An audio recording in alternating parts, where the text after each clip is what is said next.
تھوڑا تھوڑا اس طرح سے اس کا ٹیسٹ ہے، کیونکہ یہ اوریجنل چاکلیٹ ہے نا، تو اس لیے میں نے تھوڑی تھوڑی سب کو دی اور پھر خود بھی کھائی۔ اور کپڑے دھوئے تھے تو وہ سوکھ گئے تھے، وہ تار سے اتار کے لائی ہوں، تو ابھی ان کو تیل لگا کے رکھتی ہوں، کیونکہ آج تو پریس وغیرہ نہیں کرنے، کل ہی انشاءاللہ کریں گے۔ آج ہمت بھی نہیں ہے نا اتنی زیادہ، صبح سے کام میں لگے ہوئے تھے، تو میں خود بھی اتنی تھکی ہوئی ہوں، کچن میں کھڑے ہو کے تھک جاتا ہے نا انسان۔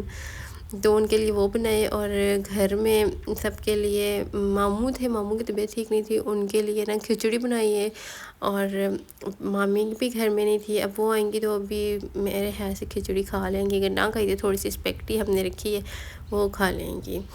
تو ہو سکتا ہے وہ کھانا کھا کے ہی آئیں، کوئی پکا پتہ نہیں ہے نا۔ تو یہاں پہ کپڑے سارے میں نے کہا تیل لگا کے ان کو بھی میں آئرن ٹیبل میں سیٹ کر کے رکھ دیتی ہوں، کیونکہ آج پریس نہیں کرنے، کل پریس کروں گی، جب پریس کروں گی تو نکال لوں گی۔ اور یہاں پہ میں نے سب کپڑوں کو تیل لگا لیا تھا۔ ابھی میں کزن بھی بیٹھی ہوئی تھی، ہم دونوں بیٹھ کے نا گپ شپ لگا رہے تھے، ایسے ہی باتیں کر رہے تھے۔ میں نے کہا چلو میں تھوڑی دیر تک نا ان کو کمرے میں رکھ کے آتی ہوں۔ اچھا، اس کے بعد برتنوں کا اتنا ڈھیر لگا ہوا ہے، کچھ کھانا بنا لو نا اتنے برتن گندے ہوتے ہیں، تو میں صبح ایک دفعہ دھوئے ہیں، اس کے بعد ابھی بھی اتنے زیادہ گندے پڑے ہوئے تھے، تو میں نے کہا چلو میں سب سے پہلے نا برتن واش کر لیتی ہوں، اس کے بعد اپنے کمرے کی طرف جاتی ہوں۔ اور یہاں پہ میں آپ کو ایک بات بتاؤں، میں پوری رات آج نہیں سوئی، پتہ ہے کیونکہ میں نے آپ کو بتایا تھا نا میری کزن کی شادی ہے، تو میری شادی کے کپڑے تھے، تو میں نے کہا میں کپڑے نہیں لیتی، ایسے ہی کپڑے لے کے کیا کرنا، جب پہلے والے ہیں تو وہی میں پہن لوں گی، کیونکہ ابھی میں نے اتنے خاص کپڑے وہ پہنے بھی نہیں تھے۔ تو میں نے نا وہ کپڑے نکالے، تو میں نے پہن کے چیک کیے تو بہت زیادہ فٹنگ میں آ رہے تھے، میں نے کہا میں تھوڑا تھوڑا سا نا ان کو لوز کر لیتی ہوں، تو پھر میں ایک سوٹ لے کے گئی، مامی کو دیا کہ اس کی نا آپ مجھے سلائی کھول دیں تو میں ان کو ٹھیک کر لیتی ہوں، تھوڑا سا لوز کرتی ہوں۔ باقی 2-3 سوٹ میں کمرے میں جب لینے آئی، میں نے اپنا سوٹ کیس کھولا تو میرے کپڑے ہی نہیں تھے، ابھی 2-3 دن پہلے میں نے رکھے، میں نے سارا کچھ نکال دیا،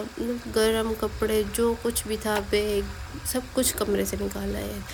اور ابھی تو میں نے زیادہ چیزیں سمیٹ دی، کمرہ میرا بھرا ہوا تھا چیزوں سے، کپڑے نہیں ملے، ہسبینڈ بھی ڈھونڈتے رہے، میں بھی ڈھونڈتی رہی ہوں، میری کزن سب، مامی، کپڑے ہی نہیں ملے، تو میں اتنا دل اداس، میں اتنی روئی ہوں، میں نے کہا میں کیا کروں، میں کہاں لے کے جاؤں چیزیں، مطلب میں بہت زیادہ چیزیں گم ہو جاتی ہیں، میری شادی کے برتن گم ہوئے ہیں،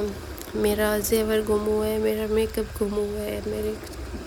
جوتے گم ہوئے ہیں، میرے کپڑے گم ہوئے ہیں، مطلب کوئی ایسی ایک چیز، جیولری، مطلب اس طرح کی ہر چیز میری گم ہو جاتی ہے۔ یہ نہیں ہے کہ کوئی انسان چوری کرتا ہے، ایسا کچھ نہیں ہے، کیونکہ ہم گھر میں، میرے کمرے میں اتنا آتا ہی کوئی نہیں ہے، اور جو بھی آتا ہے میں پاس ہی ہوتی ہوں، ہسبینڈ ہوتے ہیں یا پھر میں ہوتی ہوں، تو مجھے نہیں پتہ کیا مسئلہ ہے، کیا چل رہا ہے، لیکن میرا رات سے بہت زیادہ دل اداس ہے، تو اب دیکھیں کیا ہوتا ہے، اللہ کرے مل جائیں، کیونکہ شادی میں بس ایک دن ہی باقی رہ گیا ہے، تو میں نے پھر یہ بیگ نیچے اتارا، میں ان کو اس کو میں نیچے ہی رکھ لیتی ہوں، اوپر پڑا ہوا تھا،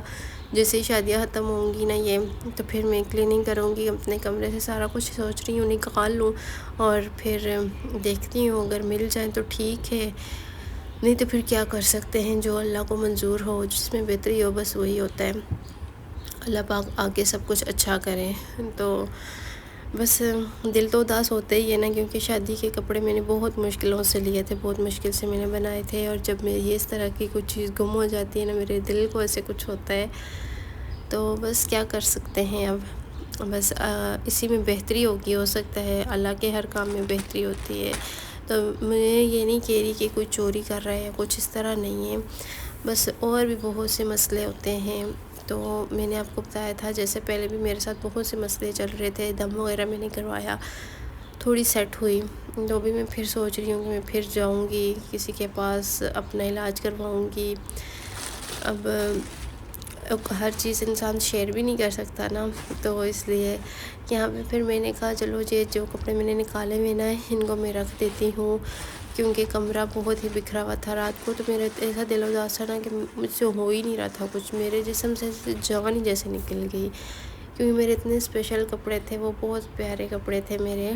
میں نے اتنے پہنے بھی نہیں تھے، ایک بار پہنے ہوں گے، 2 بار، بس اس سے زیادہ میں نے نہیں پہنے تھے۔ اور میں اتنی خوش ہو رہی تھی، میں سوچ رہی تھی کہ اس کے ساتھ میں نے ساری میچنگ چیزیں وغیرہ بھی رکھی ہوئی تھیں کہ میں یہ پہن لوں گی۔ اور جو نہیں تھا، میں نے آپ کے ساتھ جو لوکل بازار والا ولاگ شیئر کیا نا، اس سے پہلے جو میں نے ولاگ شیئر کیا ہے، اگر آپ نے نہیں دیکھا تو وہ آپ جا کر دیکھ لیں پہلے۔ اور اس میں نے آپ کو بتایا تھا کہ مجھے کچھ چیزیں ضرورت تھی، میں ان کے ساتھ ساری میچنگ چیزیں، مجھے جیولری چاہیے تھی تھوڑی سی، میں وہ لے کے آئی تھی، اور 1-2 چیزیں میں لے کے آئی تھی جو مجھے ضرورت تھیں۔ تو اس لیے میرا بہت دل اداس ہو رہا تھا۔ مطلب ہوتا ہے نا، انسان ایک سوٹ اس کے مائنڈ میں ہوتا ہے، پھر وہ اس کے ساتھ سوچ لیتا ہے میں یہ اس فنکشن پہ پہنوں گا، ایسے تیار ہونا ہے، یہ مطلب میں نے سارا پلان بنایا ہوا تھا اپنے مائنڈ میں، لیکن بس کیا کر سکتے ہیں اب دیکھتی ہوں کیا کرنا ہے کپڑوں کا، جو بھی ہوگا انشاءاللہ آپ کے ساتھ شیئر کروں گی نیکسٹ ولاگ میں۔ تو ابھی میں اپنا کمرہ سیٹ کر رہی ہوں، یہ ساری چیزیں سمیٹ رہی ہوں۔ یہ گرم کپڑے بھی میں نے نکالیے تھے، میں نے کہا ہو سکتا ہے کہیں اور میں نے رکھ دیے ہوں، اس لیے میں نے سب کچھ نکالا، لیکن کہیں بھی نہیں ملے بس۔ تو اب دیکھتے ہیں جی، جو ہوگا دیکھا جائے گا۔ تو بس اب اتنا اپنا ولاگ ادھر ہی اینڈ کرتی ہوں، مجھ سے آگے ولاگ بھی نہیں بن پا رہا تھا نا، کیونکہ اتنی اسپیشل چیز جب آپ کی گم ہو جائے نا تو بہت بہت دکھ لگتا ہے۔ تو پھر اپنے ولاگ کو بھی ادھر ہی اینڈ کرتے ہیں انشاءاللہ۔ پھر اگر مجھے کپڑے ملے تب بھی بتاؤں گی، نہیں ملے تب بھی بتاؤں گی، پھر کیا پہنوں گی شادی میں وہ بھی آپ کو نیکسٹ ولاگ میں پتہ چلے گا، ٹھیک ہے؟ تو اپنی دعا میں یاد رکھا کریں مجھے، اب سب کی دعاؤں کی بہت زیادہ ضرورت ہے، اور اپنا خیال رکھیے گا۔ انسٹاگرام پہ فالو کر لیجیے گا، میں نے مینشن کیا ہوا ہے، اور ٹک ٹاک پہ مجھے فالو کر لیں، لائف اینڈ ولیج 5 کے نام سے میرا ٹک ٹاک اکاؤنٹ ہے، وہاں پہ بھی میں ولاگز اپلوڈ کرتی ہوں، تو آپ لوگ مجھے وہاں پہ بھی فالو کر سکتے ہیں۔ اور بس اسی کے ساتھ اپنے ولاگ کو یہیں پہ اینڈ کرتی ہوں۔ زندگی رہی تو انشاءاللہ کل کے ولاگ میں آپ سے پھر ملاقات کروں گی، دعا میں یاد رکھیے گا، اپنا بہت سارا خیال رکھیے گا جی۔ اللہ حافظ۔